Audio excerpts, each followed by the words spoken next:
Hello everyone, welcome to my channel maths vibe. आज हम discuss करेंगे CSIR नेट सितंबर 2022 का पार्ट सी का। हमारा ओडी का क्वेश्चन है। 413 क्वेश्चन आईडी है। Consider the linear system y dash is equals to ay plus h where a is a matrix 1 1 4 minus 2 and h is 3t plus 1 and 2t plus 5. Suppose yt is a solution such that limit t tends to infinity yt divided by t is equals to d belongs to R2. Then what is the value of t? हमें एक non homogeneous system दिया गया है y dash is equals to AYH। So इसको हमें solve करने के लिए क्या करना है? सबसे पहले नॉन होमोजीनियस है, तो नॉन होमोजीनियस में क्या होगा? जो ओवरऑल जो सोल्यूशन होगा वो हमारा complementary function plus particular integral होगा। So complementary function find out करने के लिए हम होमोजीनियस पार्ट का यूज करते हैं। सो होमोजीनियस पार्ट का यूज करने के लिए हमें सबसे पहले ए देखते हैं, 1 1 4 एंड -2।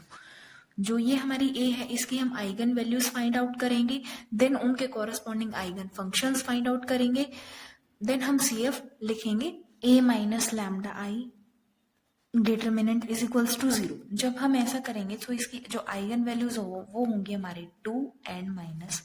2 एंड -3 इसके आइगन वैल्यूज आ जाएंगी। देन आइगन फंक्शंस निकालने के लिए हम क्या करेंगे? a minus 2i v1 is equals to 0, क्योंकि आइगन वैल्यू के लिए क्या होता है? a v1 is equals to lambda v1। यहाँ पर लैम्डा की वैल्यू हमने 2 रखी, so a v1 is equals to 2v1, that is a minus 2i v1 is equals to 0। So a की वैल्यू क्या है? 1 minus 2 that is -1 1 4 and -2 that is -4 of v1 हमने कंसिडर कर लिया x1 y1 is equals to 0 0. This implies that -x1 plus y1 is equals to 0 and 4x1 minus 4y1 is equals to 0. This implies that x1 is equals to y1, x1 is equals to y1 है। सो जो eigen function v1 है हम उसको 1 1 consider कर सकते हैं। Next, जब lambda की वैल्यू हमारी -3 है, इसके corresponding eigen function find out करना है। So a plus 3i of v1 is equals to 0, a plus 3 that is 4 1 4 -2 plus 3 that is 1 v2। सो x2 y2 is equals to 0 0. This implies that 4x2 plus y2 is equals to 0. This implies that y2 is equals to minus 4x2. अगर हम let x2 को हम -1 consider कर ले तो y2 की क्या वैल्यू आ जाएगी? 4। सो ओवरऑल जो v2 है वो हमारा -1 एंड 4। -3 आइगन वैल्यू के कॉरेस्पॉन्डिंग जो हमारा आइगन फंक्शन है वो है हमारा -1 एंड 4। आइगन वैल्यू 2 के कॉरेस्पॉन्डिंग हमारा आइगन फंक्शन है 1 एंड 1। सो अब जो हमारा सॉल्यूशन होगा वो क्या होगा? CF plus PI। CF हम लिखते हैं C1v1 e raise to the power lambda 1t plus C2v2 e raise to the power lambda 2t plus PI y of p।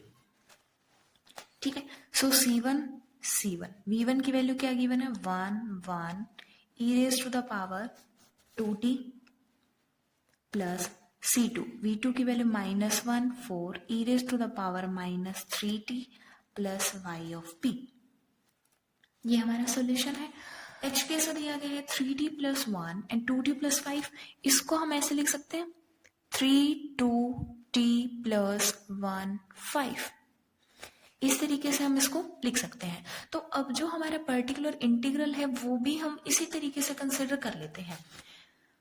Vector है t प्लस सेकेंड वेक्टर, सो हम yp consider कर लेते हैं a1 b1 t plus a2 b2।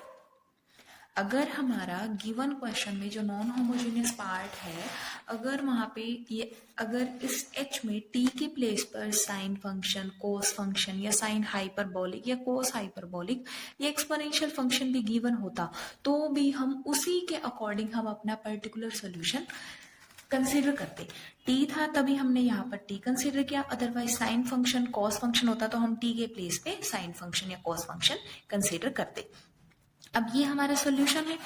Condition होती है कि ये जो YP है ये भी हमारा नॉन होमोजीनियस कंडीशन को सेटिस्फाई करता है जो हमें लीनियर सिस्टम गिवन है। सो लीनियर सिस्टम गिवन है, उसके according YP dash is equals to AYP plus H हो जाएगा। अब YP हमारा दिया हुआ है A1 B1 T plus A2 B2, उसका जो डिफरेंशिएशन होगा वो क्या हो जाएगा A1 B1, मैट्रिक्स A क्या है 1 1 4 एंड -2, YP क्या है पूरा A1 B1 T plus A2 B2, H की वैल्यू थी हमारे पास 3 2 T प्लस 1 5। ठीक है, next A1 plus B1, A1 plus B1 4A1 minus 2B1 T plus A2 plus B2 4A2 minus 2B2 plus 3 2 T plus 1 5। T वाले terms एक साथ कर लेते हैं, A1 plus B1 plus 3 4A1 minus 2B1 plus 2 plus constant term एक साथ A2 plus B2 plus 1 and 4A2 minus 2B2 plus 5 equal में है A1 B1। अब हम दोनों साइड कंपेयर करें, यहाँ लेफ्ट साइड में क्या है प्लस 0 0 T है, सो कोफिशिएंट कंपेयर करने से क्या इम्प्लाई हुआ A1 plus B1 plus 3 is equals to 0 and 4A1 minus 2B2 plus 2 is equals to 0 and 2B1, A2 plus B2 plus 1 is equals to A1 and 4A2 minus 2B2 plus 5 is equals to B1। सबसे पहले हम यहाँ से A1 and B1 की value find out कर लेते हैं। इस इक्वेशन को 2 से मल्टीप्लाई करें ताकि हम B1 का कोफिशिएंट इक्वल कर सकें।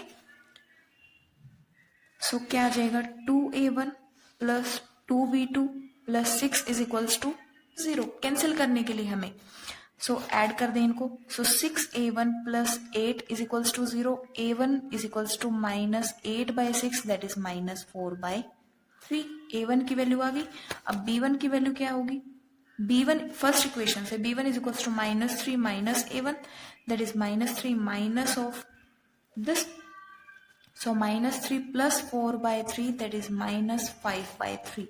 B1 की वैल्यू आ गई हमारी -5/3, A1 की वैल्यू है हमारी पास -4/3। सो इस इक्वेशन से क्या हुआ A2 plus B2 plus 1 is equals to A1 की वैल्यू -4/3 एंड इनके मल्टीप्लाई कर लेते हैं। 3A2 plus 3B2 is equals to -4, इधर 3 है उस साइड आएगा तो -3 that is -7। 3A2 plus 3B2 is equals to -7। Second equation से क्या हुआ 4A2 minus 2B2 plus 5, B1 की वैल्यू है -5/3 multiply 12A2 minus 6B2 plus 15 is equals to -5, 12A2 minus 6B2 is equals to -20, 6A2 minus 3B2 is equals to -10। एक ये equation है हमारे पास and एक ये इक्वेशन है। So 3A2 plus 3B2 is equals to -7। इन दोनों इक्वेशन को सॉल्व कर रहे हैं, plus minus cancel out, so 9A2 is equals to -17। A2 की वैल्यू होगी -17/9। A2 की वैल्यू हमारे पास आ गई। नाउ अब हमें B2 की वैल्यू फाइंड आउट करनी है। हम इस इक्वेशन से B2 की वैल्यू निकाल लेते हैं। 3B2 is equals to -7 minus 3A2 -7 minus minus plus and 17/3 cancel कर देगा 9 को 3, सो -21 प्लस 17/3 -4/3 3B2, इससे क्या इम्प्लाई हुआ B2 की वैल्यू कितनी आई -4/9। अब हमारे पास a2 की वैल्यू है, b2 की वैल्यू है, a1 की वैल्यू है, b1 की वैल्यू है, चारों वैल्यूज हैं हमारे पास। सो हमने पर्टिकुलर इंटीग्रल जो पर्टिकुलर सोल्यूशन था उसको क्या कंसीडर किया था, a1 b1 t plus a2 b2। सो a1 की वैल्यू -4/3, b1 की -5/3, t प्लस a2 -17/9 एंड -4/9, ये हमारी yp की वैल्यू थी। सो जो हमारा ओवरऑल जो सोल्यूशन होता है वो क्या होता है, cf plus P. So overall जो y सोल्यूशन है वो हो जाएगा हमारा c1 1 e raised to the power 2t plus c2 -1 4 e raised to the power -3t plus -4/3 -5/3 t plus -17/9 -4/9। Question में पूछा गया yt divided by t. So yt divided by t, इन सबके डिवाइडेड में t। सो क्या हो जाएगा, c1 1 e raised to the power 2t/t plus c2 -1 4 e raised to the power -3t/t plus -4/3 -5/3, t divided by t cancel, plus -17/9 -4/9 into 1/t। As t tends to infinity, this value tends to 0, this value again tends to 0, because अभी तो ये t tends to infinity है, सो ये value हमारी 0 को tend करेगी। इस case में क्या हो रहा है, इन्फिनिटी बाय इन्फिनिटी फॉर्म बन रही है, इन्फिनिटी बाय इन्फिनिटी फॉर्म बन रही है तो हम एल हॉस्पिटल रूल अप्लाई करेंगे, तब ये इन्फिनिटी को अप्रोच करेगा। बट क्वेश्चन में ही बोला गया कि इसकी वैल्यू डी एग्जिस्ट कर रही है, एग्जिस्ट कर रही है, सो हम C1 को भी 0 लेना पड़ेगा अगर इसकी वैल्यू हमारी एग्जिस्ट कर रही है। तो C1 की वैल्यू हमारी 0 हो जाएगी। जब C1 की वैल्यू 0 हो जाएगी, बाकी ये वैल्यू हमारी 0 पे टेंड करगी, ये वैल्यू हमारी 0 पे टेंड करगी। सो overall yt divided by t as t tends to infinity इस पर अप्रोच करेगी। As t tends to infinity yt over t कहाँ अप्रोच करेगी, -4/3 एंड -5/3। तो अब हम ऑप्शन देख लेते हैं कि कौन सा ऑप्शन हमारा करेक्ट होगा। फर्स्ट ऑप्शन है -4/3 -5/3, फर्स्ट ये ऑप्शन हमारा करेक्ट है। Thank you.